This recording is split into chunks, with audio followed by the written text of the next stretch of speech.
अस्सलामुअलैकुम वरहमतुल्लाहि वबरकातुह। दोस्तों, इस वक्त मगरिबी बंगाल से बड़ी खबर ये आ रही है कि बीजेपी टीम इंडिया के स्टार क्रिकेटर, स्टार खिलाड़ी, महान गेंदबाज मोहम्मद शामी को लोकसभा इलेक्शन 2024 में कैंडिडेट के तौर पर खड़ा करने के लिए मंसूबा बना रही है।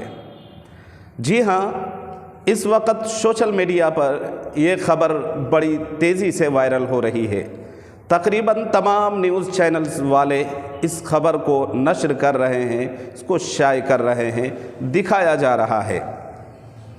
जी हाँ, यह सुनकर बड़ा अजीब सा लगता होगा कि क्या टीम इंडिया के स्टार खिलाड़ी, महान गेंदबाज मोहम्मद शामी भाजपा की तरफ से 2024 में लोकसभा इलेक्शन उम्मीदवार के तौर पर क्या खड़ा होगा?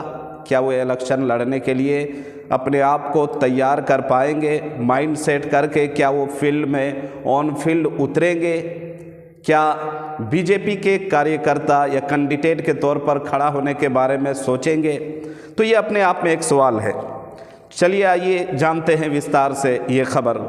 इंडिया टुडे ज़राए के मुताबिक बीजेपी टीम इंडिया के स्टार क्रिकेटर मोहम्मद शामी को मगरिबी बंगाल के बशीरहाट से कैंडिडेट के तौर पर खड़ा करने के बारे में गौर कर रही है, इस बारे में मंसूबा बना रही है।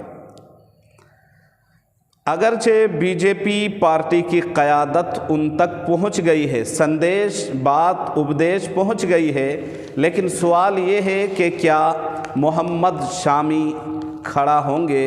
इस बारे में मोहम्मद शामी स्टार क्रिकेटर की तरफ से कोई हतमी फ़ैसला नहीं आया है, कोई बात नहीं हुई है। जी हाँ, क्या इलेक्शन में, लोकसभा इलेक्शन में अपने कदम आजमाएंगे? क्या इस पर भी उतर कर देखेंगे? क्या इलेक्शन में कैंडिडेट के तौर पर खड़ा होकर काम करेंगे? इस बारे में आप लोगों की क्या राय है, आप ज़रूर बताएं, इसलिए कि इस वक्त तमाम न्यूज़ चैनल वाले इस खबर को बहुत तेज़ी से दिखा रहे हैं, शाये कर रहे हैं।